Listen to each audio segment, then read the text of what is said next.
Right, hello everyone, welcome back to a Preacher video. This is my review for book 3. There you go, you can see that there. I am filming this literally after filming the review for book 2, hence why I'm wearing the same clothes and why the lighting is just, it's a sunny day. So, as many of you are probably aware by now, this is a series that I love and that I think is such a brilliant series. Really enjoy it. And so, without any further ado, let's get into the non-spoiler talk of the video.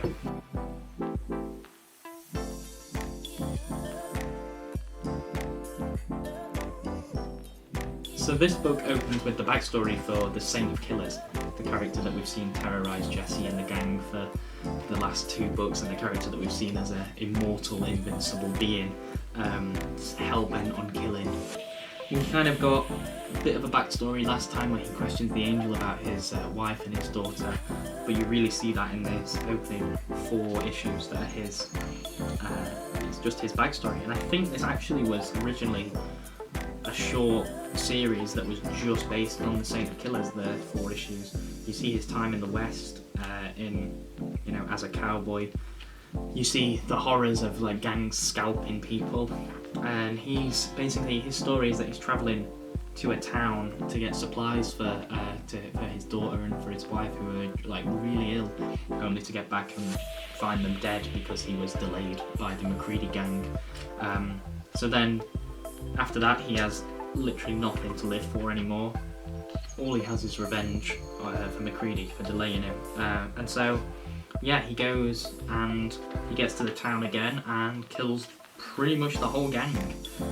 And this preacher, this reverend, sneaks up behind him, hits him with a spade, and McCready stabs it through his chest, killing him.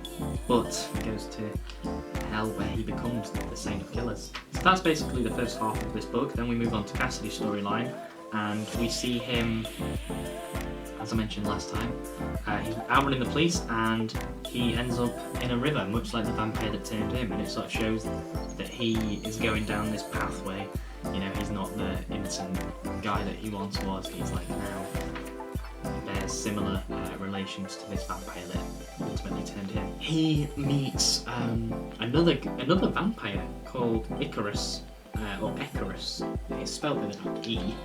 And this guy is like pompous, and Cassidy doesn't like him originally, but he's a powerful vampire. You know, he's more powerful than Cassidy, but he's so much of a stereotype. He sleeps in a coffin. He only comes out at night. He wears frilly shirts with tight leather trousers. He's such a stereotype. So him and Cassidy go to New Orleans, I think, and go to his sort of gang, and that was something that was done. That was something I think I preferred in the show, just because it was done really well and it was quite funny. There was this humour to it, and so they end up having a bit of an argument, Cassidy and Icarus. I'm just gonna call him Icarus. Icarus smacks the sunglasses off Cassidy and then says, "Oh my God, what's wrong with your eyes?" before being headbutt in the nose, breaking his nose, and then Cassidy just replies, "What's wrong with your nose?" And so all the while this is like building this tension between the two, this powerful vampire that could, anytime kill Cassidy. Although you sort of have this mystery around Cassidy's eyes the entire time. Yes, he's a vampire and he can't really go out in the sun, but he wears sunglasses even at night, and so why doesn't he want to show his eyes to anyone? And so that was probably the main thing for me when I was reading this series. I read this series back in like October of last year. It's now March, and I just remember the big thing for me being like, please tell me we see Cassidy's eyes at some point, because I want to see what's wrong with his eyes. And so when Cassidy headbutts the guy, he loses his contact lens, meaning that his eyes aren't really red, and so he is yet again just another stereotype vampire. It just shows that he's even more of a stereotype. And so Cassidy sort of tries to, have a friend, like this immortal friend, because he's the only other guy that is immortal like him, the only other guy he's ever met that's a vampire like him. And he knows that all of his friends eventually die, because he told Jesse that in the last issue. We had that big sort of heart-to-heart where he was speaking about all his friends that he used to know that have now died. And so I think the thing for him is he just wants a friend. But Icarus you know, sort of gives in to his vampire nature and bites this woman just to kill her and drink her blood. And so Cassidy, in my opinion, doing the right thing, nails him to the roof of the church as the sun comes up and just watches him burn. And he says, "You're a self-obsessed, pasty-faced, death-fixated dickhead." Which has to be the best insult to someone who you're killing. This is all going on. Then there's a guy in a motorbike helmet who you see driving around, and he saves this woman from this really like creepy guy in this diner. And then, surprise, surprise, it's Arseface from you know, from the previous one, whose dad was the cop. So he's hunting Jesse, and yeah, I'll get into it in spoilers, don't worry. So then we get to the end of the book. I mean, obviously I've missed out a huge chunk. I've missed out huge chunks along the way because I'm weary about spoiling. In New Orleans, Jesse lets a medium control his body because he wants to find out more about Genesis. You know, he wants to find out what it is exactly. So, yeah, he goes to this graveyard, and this big snake from this, I think it's like voodoo doctor, like controls his body. He sees the Saint of Killers backstory. He sees everything Genesis has sort of gone through. He sees how the Saint of Killers came to be, which is something we saw earlier. And he just shouts, "Where's God?" Because he wants to, you know, he wants to find God, despite being told, well, despite Cassidy and Tulip both being told, tell Jesse to call off his search. There's one big spoiler for this that I'm not going to go into now. Basically, Cassidy agrees to leave at the end of this book and doesn't.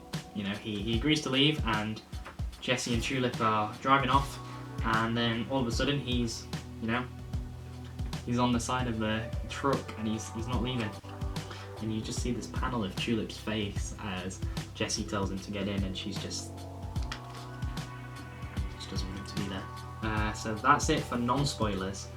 There's a lot that I need to talk about in spoilers. So if that was all the video that you needed, thank you so much for watching. Please leave a like and consider subscribing if you enjoyed this video. I will be carrying on this series. There are 6 books, and so I'll be doing 6 episodes reviewing each book. In the meantime, I've got my unboxing videos, so yeah, please check them out if you want to. And thank you for watching. I'll see you later. I'm aware that I kind of went over this in non-spoilers, which I maybe shouldn't have, but we obviously see the wife of the Saint of Killers and the daughter die because he's not in time. And the big aspect from that I didn't talk about was the reason that he's able to go to hell and then come back is because he's damned, basically. MacReady takes this woman hostage, and the Saint of Killers shoots her to get to MacReady, damning himself, and then goes to hell, where the devil and Archangel offer him to become the like angel of death, basically, because he goes in and hell freezes over. So yeah, the devil is like questioning him, and he agrees to become the angel of death. I mean, this is a really quick summary of events. And the first thing he does is shoot and kill the devil, which, like, I was not expecting at all. I'd seen the show and, like, I'd seen everything happen in that, but I wasn't expecting him to kill the devil, which was very good.